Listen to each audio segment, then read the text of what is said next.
కూడా ఈ సంస్థ తన వంతు పాత్రను పోషిస్తుంది. తెలంగాణ శక్తి రంగం నిరంతరంగా ముందుకు సాగటానికి ఈ సంస్థ అందిస్తున్న సహకారం ఒక బలమైన పునాది. తెలంగాణ రైజింగ్ గ్లోబల్ సమ్మిట్ సందర్భంగా టీజీ జెన్కో ద్వారా 11,460 మెగావాట్ల పంప్ స్టోరేజ్ మరియు ఇతర ప్రాజెక్టులకు 95,150 కోట్ల పెట్టుబడుల్ని ఆకర్షించాం.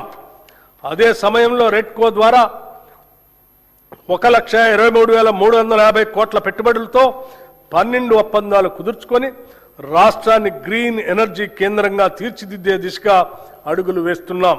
ఇవి కేవలం పెట్టుబడులే కాదు, భవిష్యత్ తెలంగాణ శక్తి నిర్మాణానికి పునాదులు. పట్టణాభివృద్ధిలో కూడా తెలంగాణ కీలక పాత్ర పోషిస్తుంది. హైదరాబాద్ భూగర్భ కేబులింగ్ పనులు చేపడుతూ నగరాన్ని మరింత సురక్షితంగా ఆధునికంగా మార్చుతున్నాం. రాష్ట్రంలో ఇప్పటికే 1,036 ఎలక్ట్రిక్ వాహన్ ఛార్జింగ్ స్టేషన్లు ఏర్పాటు చేసి పర్యావరణ రహిత రవాణా వైపు తెలంగాణ వేగంగా ముందుకు పోతుంది. తెలంగాణ రైజింగ్ దృష్టిలో భాగంగా క్యూర్ ప్రాంతాల్లో గ్రీన్ మొబిలిటీని మరింత విస్తరించే దిశగా కూడా క్రమబద్ధమైన చర్యలు తీసుకుంటున్నాం. మన ప్రభుత్వం విద్యుత్ రంగాన్ని సామాజిక న్యాయ సాధనంగా కూడా ఉపయోగిస్తుంది. గృహజ్యోతి పథకం ద్వారా 53 లక్షలకు పైగా కుటుంబాలు లబ్ధి పొందుతున్నాయి. దీనికి భారీగా బడ్జెట్ మద్దతు అందిస్తూ డిస్కమ్లకు ప్రభుత్వం ప్రజల తరపున భారం భరిస్తుంది. విద్యా సంస్థలకు ఉచిత విద్యుత్, వ్యవసాయ సబ్సిడీ ఇవన్నీ కలిపి ఒక స్పష్టమైన సందేశం ఇస్తున్నాయి. రైతుకిచ్చే విద్యుత్ ఖర్చు కాదు, ఇది భవిష్యత్తుకు పెట్టుబడి. రైతు డిస్కమ్ ఏర్పాటు ద్వారా వ్యవసాయానికి మరింత కేంద్రీకృత మరియు నాణ్యమైన సేవలు అందించే దిశగా ముందుకు సాగుతున్నాం.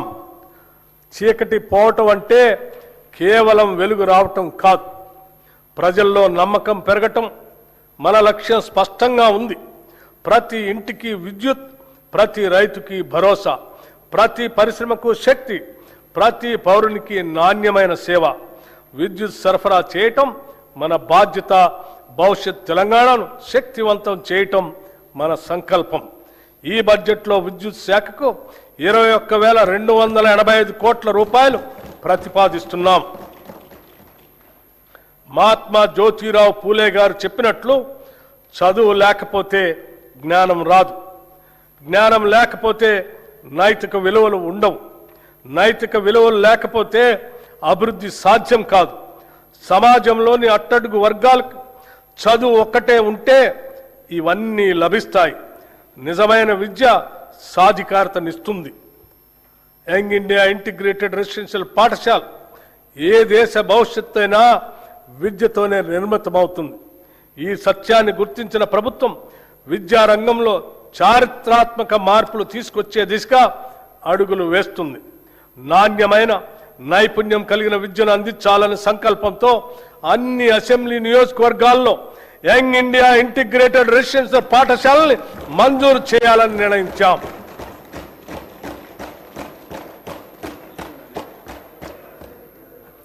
తెలంగాణ సమాజం ఒక ఉమ్మడి వసుదైక కుటుంబంగా SC, ST, BC, minority, OC విద్యార్థులు ఒకే చోట చదువుకునేందుకు వీలుగా అధునాతన వసతులతో 105 యంగ్ ఇండియా ఇంటిగ్రేటెడ్ రెసిడెన్షియల్ పాఠశాలలు నిర్మిస్తున్నాం. ఇప్పటికే 79 స్కూళ్లు మంజూరు చేశాం. 40 చోట్ల నిర్మాణ పనులు వివిధ దశల్లో ప్రారంభమయ్యాయి. ప్రాథమిక విద్యను బలోపేతం చేయడానికి 33 జిల్లాల్లో 1,362 ప్రీ ప్రైమరీ విభాగాలను పైలట్ ప్రాజెక్టుగా ప్రారంభించాం.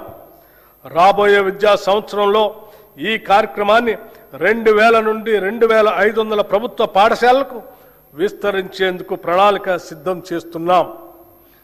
బాలికల విద్యను ప్రోత్సహించేందుకు 2025-26 విద్యా సంవత్సరంలో 93 కస్తూర్బా గాంధీ బాలిక విద్యాలయాలను young India institutes of excellence గా ప్రకటించి 120 కేజీబీవీలను ఇంటర్మీడియట్ స్థాయికి పెంచాం. తెలంగాణ పబ్లిక్ స్కూల్స్ ఎంపిక చేసిన ప్రస్తుత ప్రభుత్వ పాఠశాలను ఆధునిక మౌలిక సదుపాయాలు, శిక్షణ పొందిన ఉపాధ్యాయులు, డిజిటల్ సదుపాయాలు, ప్రత్యేక రవాణా వ్యవస్థలతో అన్ని వనరులతో కూడిన క్యాంపస్గా అభివృద్ధి చేయాలని ప్రతిపాదించాం. ప్రీ ప్రైమరీ నుండి 12వ తరగతి వరకు 1500 మంది విద్యార్థులకు విద్య అందించబడుతుంది తెలంగాణ పబ్లిక్ స్కూల్స్లో. అధ్యక్ష, విద్యార్థులకు పౌష్టికాహారం మానవ మనుగడకు అంతిమ లక్ష్యం మేధస్సును పెంపొందించుకోవటమే. ఈ కార్యక్రమాల ద్వారా తెలంగాణ ప్రభుత్వం ప్రతి బిడ్డ, ప్రతి బాలిక, ప్రతి విద్యార్థి కలలకు జీవం పోస్తుంది. తెలంగాణ విద్యార్థులు ఎదిగితే తెలంగాణ రాష్ట్రమే దేదీప్యమానంగా ఎదుగుతుంది. ఈ ఉద్దేశాన్ని సాధించడం కోసం మా ప్రభుత్వం విద్యార్థుల పోషణ, విద్యా ఫలితాలను మెరుగుపరచడానికి వీలుగా 2 నూతన పథకాలు ఈ బడ్జెట్లో ప్రవేశపెడుతున్నాం. విద్యార్థులకి బ్రేక్ఫాస్ట్ పథకం 2026-27 విద్యా సంవత్సరం నుంచి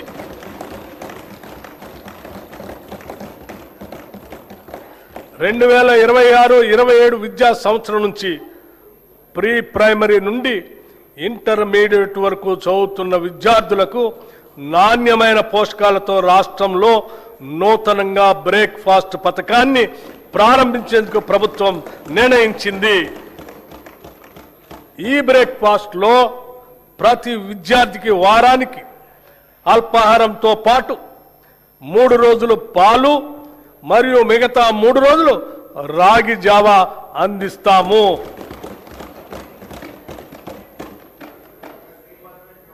This landmark initiative will improve nutrition and health outcomes, increase attendance and punctuality, reduce dropouts and absenteeism. It will ease the burden on working parents. In simple words, no child in Telangana should begin a school day on an empty stomach. This is a watershed reform for student welfare. This breakfast initiative will not only nourish bodies, it will nourish the future of Telangana.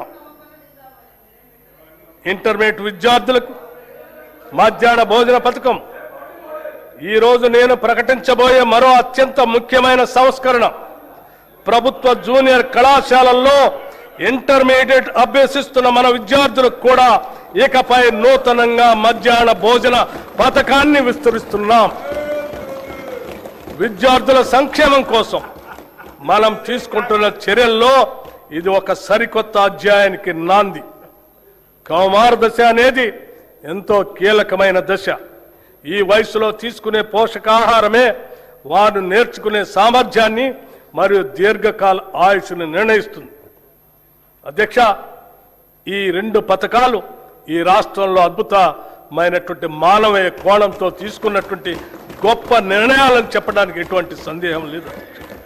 మా ప్రభుత్వం విద్యార్థులు మరియు వారి సాధికారిత పట్ల అత్యంత సిద్ధతతో ఉంది.